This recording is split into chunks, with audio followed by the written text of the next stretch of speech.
નમસ્કાર દર્શક મિત્રો, ઇન્ડિયા 24 ન્યૂઝમાં આપ સર્વનું હાર્દિક સ્વાગત છે.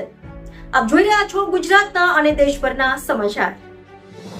લિંબાયત વિસ્તારમાં તારીખ 28 ઓગસ્ટના રોજ રાહદારીને ચપ્પુ બતાવી લૂંટી લેનાર ઈસમને પકડી લિંબાયત પોલીસે આરોપીને લઈને સ્થળ વિઝિટ કરી હતી. રિપોર્ટર નૈતિક રેશમવાળા, ઇન્ડિયા 24 ન્યૂઝ, સુરત.